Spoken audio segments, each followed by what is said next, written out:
Oke. Pada sekarang kita lanjutkan kembali. Sampai di mana tadi saya jelaskan? Oh ya, tentang perbedaan ya. Perbedaan bahwa di Al-Quran pun mengatakan ya, ini saya mau jadi ustaz dulu, bahwa Allah menciptakan manusia itu berbangsa-bangsa dan bersuku-suku ya. Adik-adik sering dengar, saya pikir itu. Berbangsa-bangsa dan bersuku-suku. Berbangsa-bangsa artinya banyak bangsa, banyak suku. Ini banyak suku bangsa lah di dunia ini. Ya, berbangsa-bangsa dan bersuku-suku supaya apa? Supaya kamu saling mengenal. Ya, supaya kamu saling mengenal. Artinya, kita mengenal orang lain karena memiliki identitas yang berbeda dari kita. Ya, jadi identitas yang melekat kepada saya misalnya, itu berbeda dengan, walaupun banyak kemiripan identitas. Tapi tentu ada perbedaan-perbedaan yang kita miliki. Pertama, persamaannya, kita sama-sama misalnya orang Indonesia. Kemudian yang kedua, identitas yang lain, kita sama-sama orang Islam. Ya kan? Identitas yang lain, misalnya kita sama-sama orang UNP. Ya kan? Sekarang kita sama-sama di UNP nih. Saya jadi dosen, adik-adik jadi mahasiswa gitu. Itu identitas yang kita miliki. Tapi di samping itu, kita memiliki perbedaan-perbedaan identitas yang melekat dalam diri kita. Kita merupakan bagian dari kelompok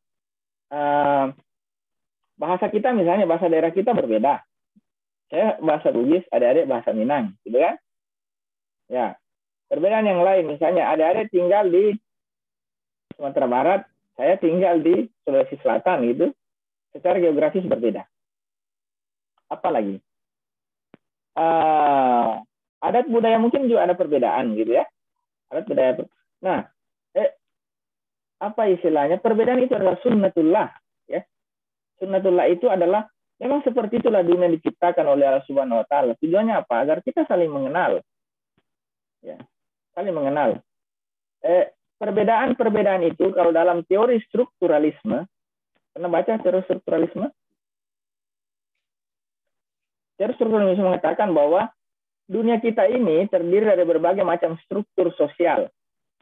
Ya, misalnya kita mengenal warna hitam karena dia dipertentangkan dengan warna lain. Bagaimana Anda mengenal yang namanya warna hitam? Karena Anda ada warna putih sebagai perbandingan. Ya toh? Iya, coba misalnya kalau warna di dunia ini hitam saja.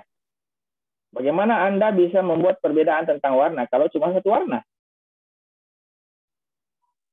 Ya. Jadi warna hitam itu ada untuk menegaskan keberadaan warna putih, warna merah, warna biru, warna hijau, dan seterusnya. Oke? Bagaimana caranya kita mengenal yang namanya yang cantik? Bagaimana definisi cantik? Hah? Kenapa ada yang namanya relatif ya? Kenapa ada yang namanya cantik? Karena cantik itu dalam teori strukturalisme, yang namanya cantik itu dipertentangkan dengan sesuatu yang kurang cantik, ya toh? Oh ini cantik nih, karena ada yang kurang, ya toh? Sama, misalnya saya katakan, ya, bagaimana caranya kita menentukan yang namanya tinggi? Yang mana itu dimaksud dengan tinggi? Yang lebih tinggi dari yang lebih pendek. Lebih tinggi. Perbandingannya ada yang lebih pendek. Sorry. Yang mana dimaksud dengan tinggi? Anda mau sampaikan ke saya ukurannya berapa yang dimaksud dengan tinggi? Misalnya, Pak, yang namanya tinggi itu kalau 2 meter. Bagaimana caranya kita mau mengatakan yang tinggi itu 2 meter kalau tidak dipertentangkan, diperbandingkan dengan yang 1 meter? Ya kan? Berarti yang tinggi itu ada. Yang tinggi itu bereksistensi karena adanya eksistensi yang pendek. Gitu? Jadi, maksud saya, perbedaan itu pasti adanya. Makanya Allah mengatakan berbangsa-bangsa dan bersuku-suku supaya kamu saling mengenal. Kita mengenal yang namanya tinggi karena ada yang pendek.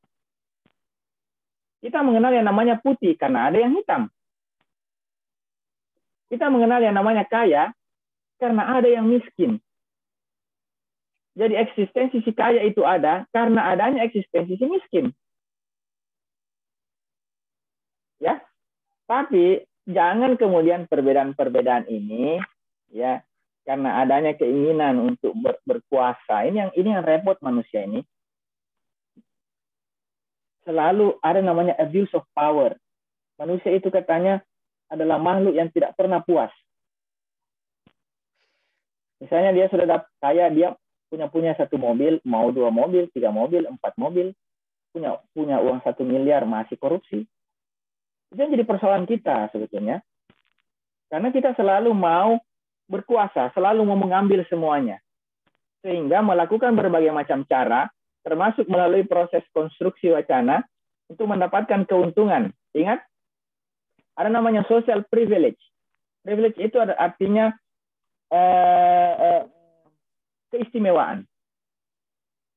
Ya kan? Orang itu berkuasa karena mau mendapatkan keistimewaan. Mau menguasai kelompok lain. Karena ingin mendapatkan keistimewaan dan membiarkan orang lain dalam kehinaan, dalam penderitaan itu. Itu sebetulnya awal dari rasisme. Bahwa saya katakan tadi, perbedaan itu tidak bisa dipungkiri, pasti ada. Ya kan? Teori strukturalisme mengatakan yang kaya ada karena ada yang pendek. Yang kaya ada karena ada yang miskin. Yang tinggi ada karena ada yang pendek. Itu sunnatullah. Tapi kemudian karena adanya keinginan berkuasa, keinginan untuk mendapatkan keistimewaan, keinginan untuk menikmati sendiri, ya, dia diskriminasi orang lain. Dia bangunlah berbagai macam wacana bahwa kelompoknya lebih unggul dibanding kelompok lain. Ya kan begitu warga kulit putih di Amerika mendiskriminasi ras kulit hitam.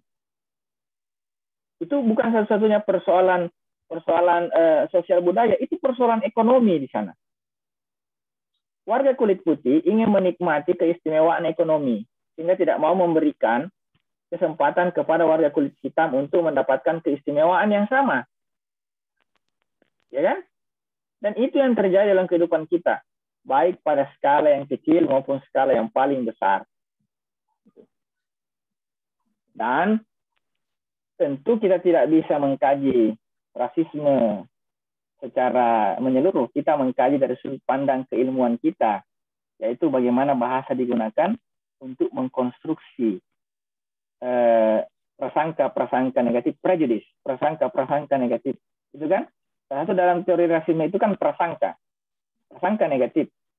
Disinilah tugas kita, mahasiswa linguistik, mahasiswa sastra, membongkar prasangka negatif itu yang dikonstruksi dalam teks, dalam media, dalam kebijakan politik, dalam perdebatan parlemen, dan seterusnya. Sampai di sini bisa dipahami dengan penjelasan saya secara umum? Bisa, Pak. Ya. Bisa, Pak. Ya, mudah-mudahan penjelasan saya bisa memberikan perspektif baru kepada adik-adik bahwa dunia sosial kita ini dipenuhi dengan prasangka negatif, dan prasangka itulah kemudian yang mengarahkan, yang mempengaruhi kita secara kognitif untuk melakukan hal yang sama. Ya. Baik, ada pertanyaan sampai di sini sebelum saya share screen? Ada, Pak. Ya kan? Ini tool nih, saya. Ini mengenai gender inequality tadi, Pak. Kan saya akan ngambil datanya di komen. Terus di komen tersebut gender inequality itu bisa dilakukan oleh setiap orang kan, Pak? Tapi di sini saya mengambilnya wanita. Jika yang melakukan hal tersebut laki-laki, berarti laki-laki tersebut ingin mempertahankan dominasinya terhadap perempuan. Ya. Tetapi ada beberapa perempuan yang melakukan, bahkan dia melontarkan hal yang sama kepada wanita tersebut gitu, Pak. Ini bisa disebut gender, ini dinamakan apa sih, Pak? Dan apa yang ingin dipertahankan oleh perempuan yang berlaku sama gitu? Ya, oke. Gitu, Pak. Itu yang menarik. Tunggu dulu ya, saya lanjut tes dulu. Saya punya headset. Oke.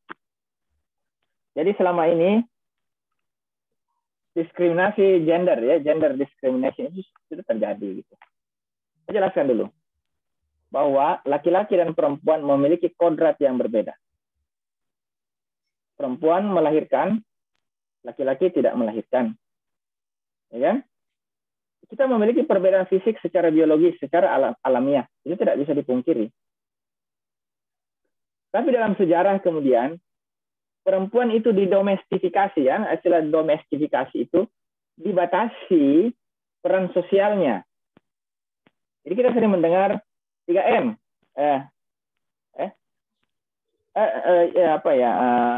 Ada istilah ya.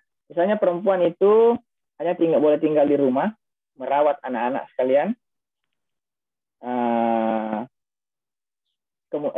merawat anak-anak itu, melahirkan, dan dibatasi gerak sosialnya, tidak boleh bekerja di luar rumah. Digunakanlah misalnya secara sengaja dipelintir ayat-ayat Al-Quran. Ya kan? Ustaz itu ambil itu, perempuan misalnya dibatasi geraknya, tidak boleh keluar rumah, hanya boleh mengurusi anak-anak gitu. Tugasnya sumur, dapur, kasur. Itu istilah yang sering kita dengarkan, ya. Dapur, kasur, iya Pak. Ya, saya belak-belakan saja gitu, walaupun kadang-kadang ini ya. Jadi didomestifikasi perannya secara sosial. Caranya menjustifikasi apa? Karena dianggap memiliki perbedaan fisik. Secara fisik lemah, secara fisik dia melahirkan, dan seterusnya. Nah, tapi perjalanan berikutnya ada namanya emansipasi perempuan, emansipasi wanita. Bahwa wanita ingin menuntut hak-haknya karena tadi itu wacana perempuan di rumah dianggap second class, kelas kedua, ya kan? Sehingga terjadilah kekerasan dalam rumah tangga. Ingat, dalam sejarah negara kita banyak terjadi kasus kekerasan dalam rumah tangga, pelakunya adalah laki-laki, tapi yang disalahkan perempuan.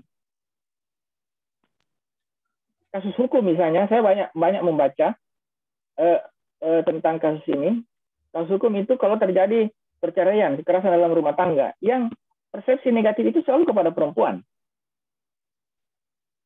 Ya kan? Persepsi negatif selalu pada sosok perempuan. Nah, kalau misalnya sekarang perempuan melakukan perlawanan, boleh atau tidak? Boleh. Karena dia berusaha mempertahankan hak-hak sosialnya. Saya tidak mau mengatakan bahwa laki-laki dan perempuan harus berseteru, tidak boleh. Tapi ada hal-hal tertentu yang perlu dijelaskan kemudian. Ada hal-hal tertentu yang perlu diformulasi ulang gitu. Bagaimana hubungan sosial antara laki-laki dan perempuan. Dalam kasus wacana, analisis wacana, kita mendengar namanya discriminatory discourse. Wacana diskriminatif. Tapi ada juga sekarang muncul istilah resistant discourse. Wacana resisten. Yaitu wacana yang dikonstruksi oleh kelompok selama yang didiskriminasi. Ya, dan mereka juga akhirnya menciptakan wacana, membuat wacana. Untuk apa? Itu namanya arguing against. Arguing against artinya melakukan perlawanan melalui wacana. Dia menciptakan wacana-wacana baru, ya, yang berbeda dari wacana yang dikonstruksi secara negatif selama ini. Dan itu boleh. Kalau penelitiannya Ayatul Nisa tadi, ternyata perempuan juga membuat wacana baru. Tidak apa-apa.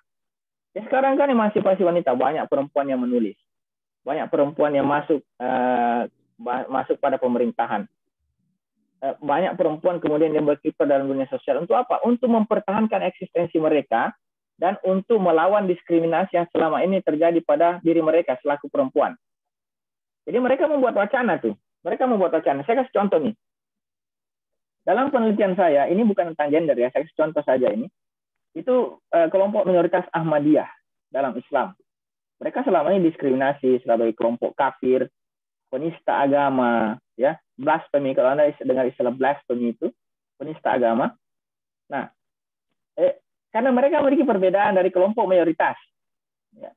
Kelompok Ahmadiyah, salah satu sekte di sana mengakui bahwa adanya Nabi baru setelah Nabi Muhammad SAW. Itulah Mirza Ghulam Ahmad. Kelompok mayoritas tidak setuju. Itu penistaan agama, ya kan? Tapi dalam penelitian saya menemukan gitu, bagaimana kelompok Ahmadiyah ini yang selama ini didiskriminasi juga menciptakan wacana tandingan yang disebut dengan resistant discourse. Di sana mereka dianggap sebagai kafir, tapi kemudian mereka membuat wacana bahwa kami adalah pembela Islam. Ya, karena memang dalam sejarahnya kelompok Ahmadiyah itu di Indonesia itu juga berperan besar dalam kemerdekaan Indonesia. Ada tokoh-tokoh Ahmadiyah yang kemudian mengambil peran dalam kemerdekaan Indonesia. Jadi mereka berusaha mengangkat wacana itu. Bahwa kami ini bukan orang kafir, kami ini sama dengan orang Islam kebanyakan, sholat kami sama, ya kan? Nabi kami sama, walaupun mereka ada perbedaan prinsipil, misalnya bahwa Mirza Ghulam Ahmad itu pendiri Ahmadiyah adalah Nabi baru, dia adalah Imam Mahdi, dia adalah Imam Mahdi, dan dia adalah Nabi Isa yang dijanjikan dalam Al-Quran akan muncul di akhir zaman untuk menyelamatkan umat manusia. Jadi dia menciptakan wacana tandingan. Dan itu bisa terjadi dalam kasus gender. Bahwa perempuan kemudian sekarang menciptakan wacana tandingan untuk melakukan perlawanan terhadap pola-pola diskriminasi yang mereka alami selama ini. Itu bagus diangkat, itu Ayatul Nisa, namanya resistant discourse. Wacana resisten. Jadi kita menganalisa bagaimana tulisan-tulisan yang dibuat oleh perempuan, ya, komentar-komentar mereka untuk melawan wacana diskriminatif selama ini. Saya pikir itu jawaban saya, Ayatul Nisa. Terima kasih, Pak. Baik, ada yang lain? Saya persilakan. Pak, Sidra. Sidra ingin menanggapi, Pak. Hmm. Kan dari topik rasis itu kan sebenarnya sering terjadi di dalam kehidupan sehari-hari, begitu, Pak. Ya.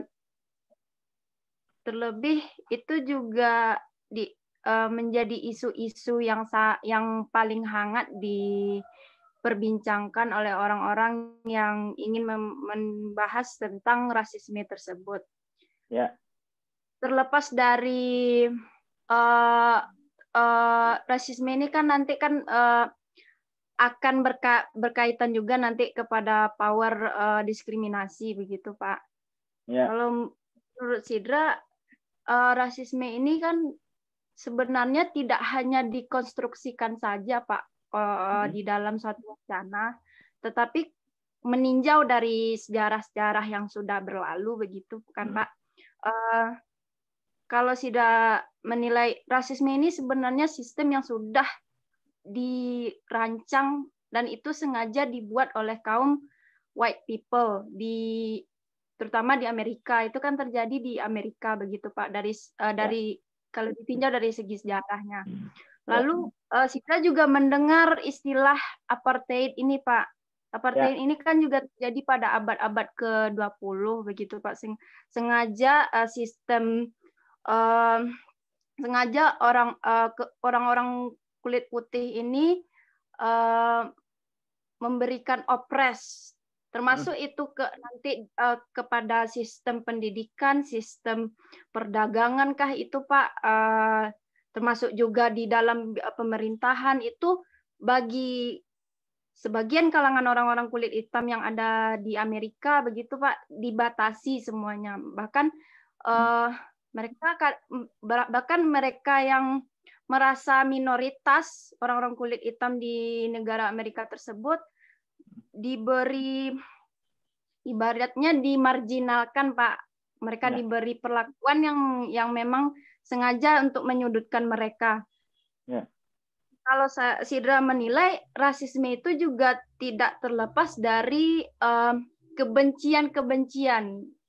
Permasalahannya kan karena orang kulit hitam ini berbeda, secara fisikal saja mereka berbeda dari orang kulit putih, sehingga mereka ini mendapat perlakuan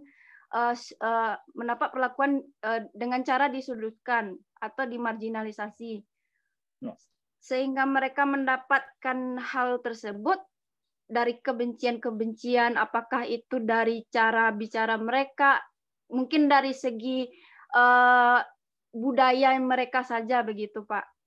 Dari segi budaya yang mereka bawa mungkin ke negara Amerika karena mereka imigran. Jadi dari segi konteks budaya tersebut, orang-orang kulit putih ini semakin mendominasi mereka pada akhirnya, begitu, Pak. Jadi kalau Sidra menilai rasisme ini tidak hanya dikonstruksikan saja di dalam wacana, tetapi ternyata memang dari sejarahnya itu sudah ada sistem yang pemisahan ras yang sengaja dirancang, sengaja dibuat untuk bangsa kulit hitam ini agar mereka ini tidak mendapatkan kesempatan seperti hidup layak, mendapatkan pendidikan, mendapatkan perlakuan hak yang sama di hadapan hukum, begitu Pak. Jadi kan ini lebih kalau secara dibahas secara generalnya, memang rasisme ini diskriminasi terhadap ras atau golongan kalangan tertentu, yaitu tentu saja yang ditujukan kepada orang yang berkulit hitam. Tetapi nyata-nyatanya rasisme ini adalah suatu topik atau isu yang sangat memiliki kompleksitas. Permasalahannya ini sangat kompleks sekali jika dibahas satu persatu, begitu Pak. Ya, saya sepakat disampaikan oleh Sidra, dan itu menarik. Saya pikir pendapat Sidra berusaha untuk mengulas ya bahwa kasus rasisme itu bukan persoalan yang baru terjadi saat ini. Bukan Pak, dari sejarahnya saja sudah perbudakan itu, mereka yang bangsa kulit hitam ini saja sudah diperjualbelikan begitu Pak oleh bangsa kulit putih ini, karena orang kulit putih ini menguasai segala aspek begitu Pak.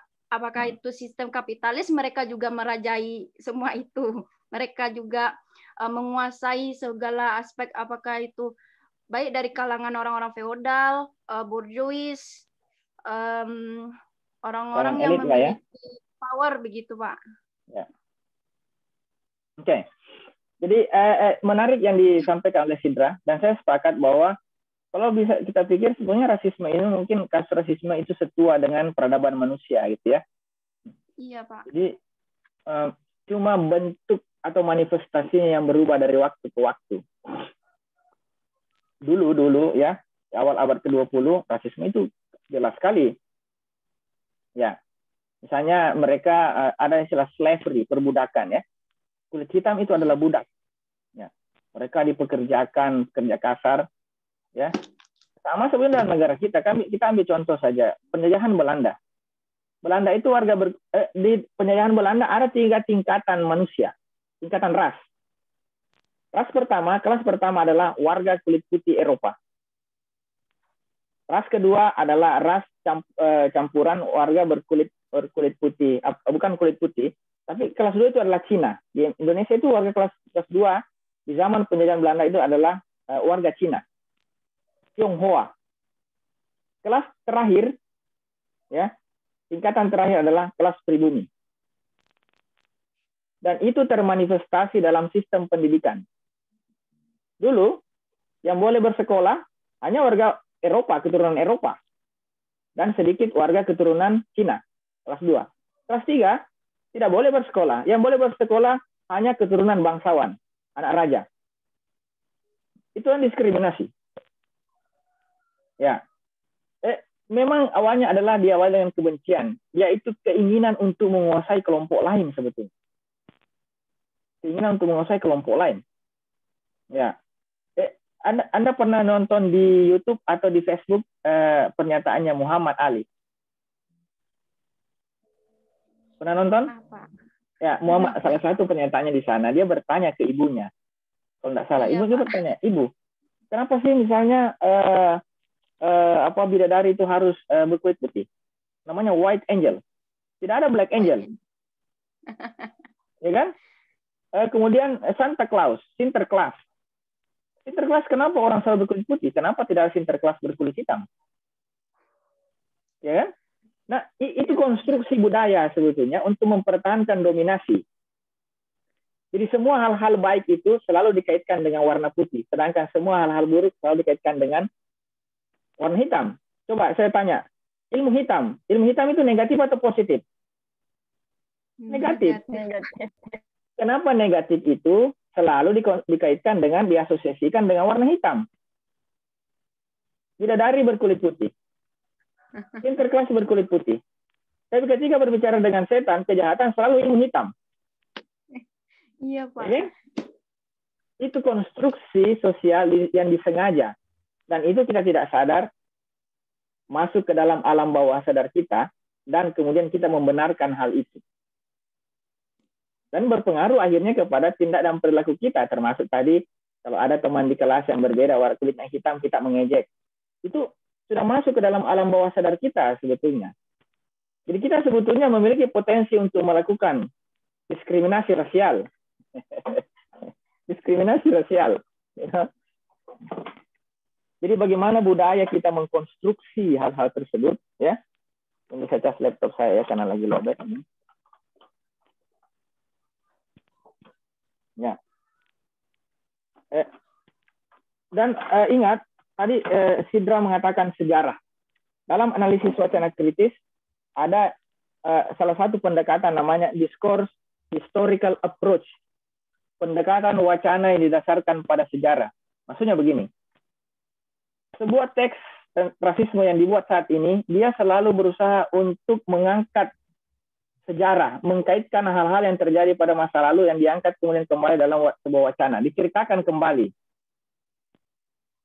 Ya, jadi misalnya kalau berbicara tentang di Amerika, misalnya berbicara tentang kulit hitam, maka si penulis orang kulit putih ini, orang kulit putih yang menulis, dia berusaha menjustifikasi kebenciannya terhadap kulit hitam dengan mengangkat sejarah-sejarah masa lalu. Kalau memang orang kulit hitam itu adalah awalnya memang adalah budak, slavery, budak, slave. Ya, mereka misalnya dulu dianggap sebagai pengacau. Mereka datang ke tanah Amerika sebagai imigran menyebabkan masalah-masalah sosial, ekonomi dan seterusnya. Masalah kriminalitas. Mereka dikaitkan dengan pengedar narkoba. Mereka dikaitkan sebagai apa istilahnya? Jadi banyak. Jadi kejadian-kejadian sejarah itu, wacana-wacana masa lalu itu diangkat kembali ke dalam wacana sekarang. Namanya rekontekstualisasi. Jadi wacana masa lalu dicarikan konteks kekinian. Jadi walaupun di konstruksi saat ini, tapi kejadian-kejadian masa lalu itu dimasukkan kembali dalam teks. Itu namanya rekontekstualisasi. Salah satu pendekatan dalam discourse historical approach. Itu teorinya Ruth Wodak. Ruth Wodak itu adalah guru besar di University of Lancaster di Inggris, dan sekarang adalah guru besar di emeritus profesor di Vienna, Austria, University of Vienna, Austria. Dia yang memperkenalkan namanya discourse historical approach, artinya wacana-wacana dibuat selama ini itu kemudian memasukkan kembali wacana-wacana masa lalu, ya. Jadi tentang rasisme diangkatlah itu wacana masa lalu tentang kulit hitam, dibuat kembali, istilahnya di mix kembali. Kalau Anda ada lagu itu namanya di apa istilahnya di rearrange, di aransemen ulang. Kalau lagu itu Anda dengar istilah di aransemen ulang, itu adalah wacana masa lalu kemudian di aransemen ulang pada masa kini, gitu. Ya, itu discourse historical approach. Ya. Kalau Van Dijk itu kan dia adalah socio-cognitive approach. Kalau Ruth Wodak adalah discourse historical approach. Ya. Terima kasih Sidra. I do appreciate your comment. Komen Anda bagus sekali. Gitu. Anda sepertinya memiliki pengetahuan yang cukup tentang kasus rasisme dan diskriminasi rasial, ya. Ini karena sudah mau berakhir, tinggal 10 menit. Kita lihat dulu bagaimana bentuk-bentuk rasisme itu terjadi dalam teks. Sorry. Saya share screen dulu ya. Ya, discourse and racism. Apa yang dikatakan oleh Van Dijk? Coba kita lihat ini ada di sini. Mana dia? Ini dia. Structural analysis. Bisa dilihat? Bisa, Pak. Ya. Di sini ada berapa? 1, 2, 3, 4, 5, 6, 7, 8, 9, 10. 10 bentuk structural analysis dalam menemukan bagaimana rasisme dikonstruksi dalam teks. Yang pertama, non-verbal structure, racist picture. Ya. Gambar-gambar tentang rasisme, misalnya bagaimana dalam sebuah gambar itu, ya gambaran bagaimana kulit hitam digambarkan secara negatif, ya. Headline size or page layout that emphasizes negative meanings about them. Ya, itu non-verbal. Jadi bentuk non-verbal itu dalam bentuk gambar, dalam bentuk visual, dalam bentuk apa istilahnya? Pokoknya dia bentuk nonverbal, bukan dalam bentuk kata-kata ya. Sound, speaking too loudly. Jadi misalnya kalau kita berbicara terhadap kelompok kulit hitam, suaranya jadi besar, jadi kasar. Ya. Kemudian syntax, de-emphasizing responsibility for action. Jadi misalnya ada kelompok kulit hitam membuat teks, sebetulnya dia rasis, tapi dia berusaha untuk de-emphasizing, maksudnya itu bahwa kasus rasisme kami tidak rasis, kami tidak bertindak rasis gitu.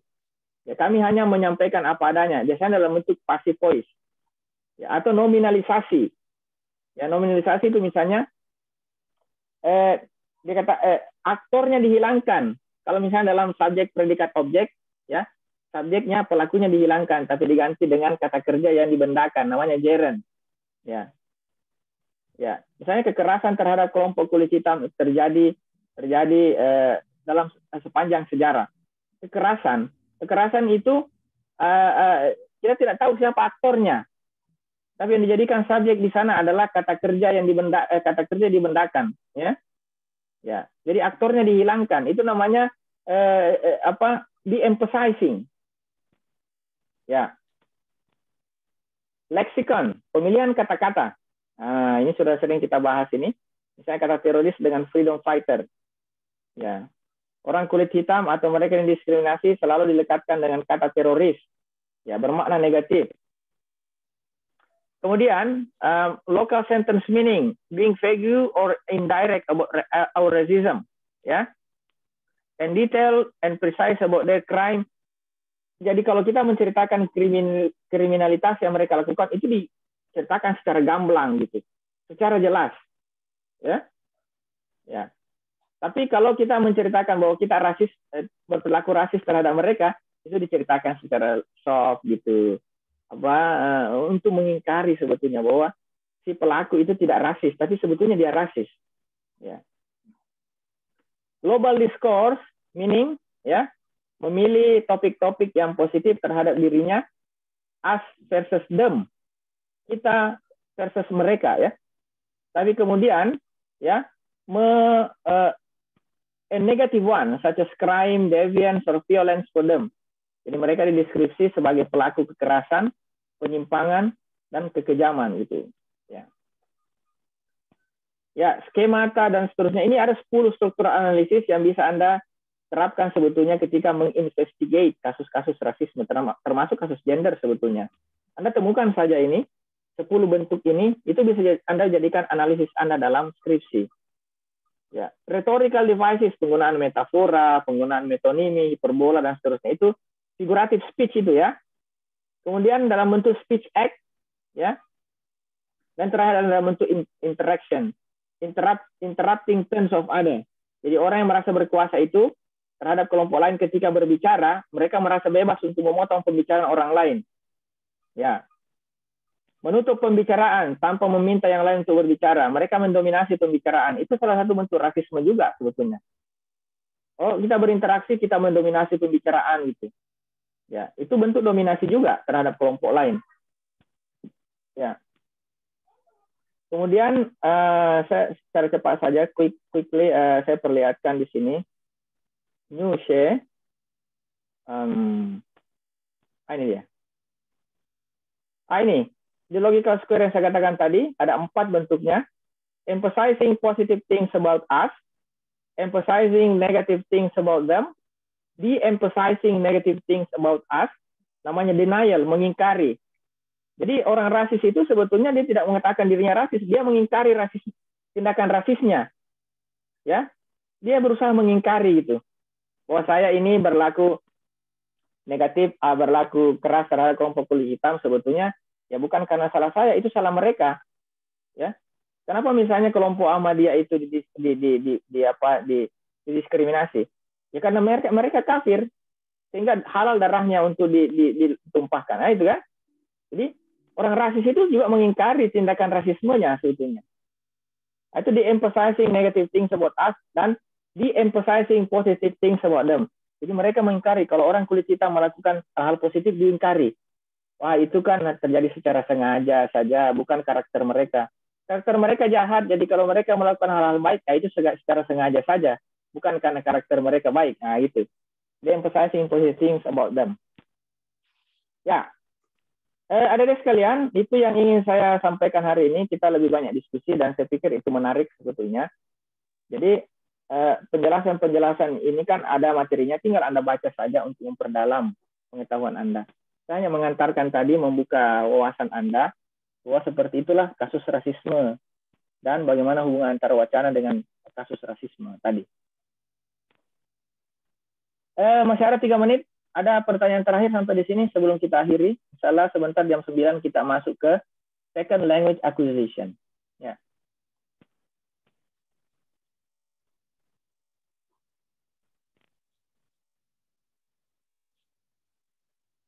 Tidak ada pertanyaan?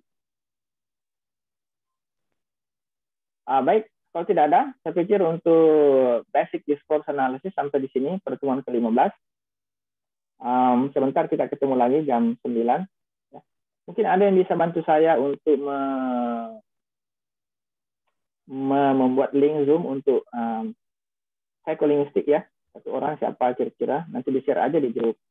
Miranda mungkin bisa ya, Miranda ya. Bisa, Pak. Baik, buat. Kemudian absen buat aja di WhatsApp grup lagi, karena banyak teman yang tidak masuk ini. Saya tidak bisa identifikasi satu-satu siapa yang masuk, siapa yang tidak. Jadi buat absen aja di WhatsApp grup ya.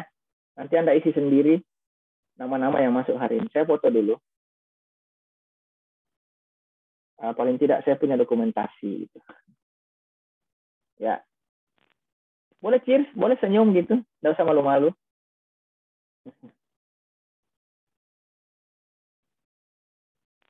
Oke. Jadi hari ini yang laki-laki masuk cuma 2 ya. Andra sama Asep. 3 lah dengan saya juga laki-laki. Ya, yang pula saya didiskriminasi gitu. Ya baik sekalian. Sampai jumpa ya jam 9 sebentar di second language acquisition. Assalamualaikum warahmatullahi wabarakatuh. Waalaikumsalam warahmatullahi wabarakatuh.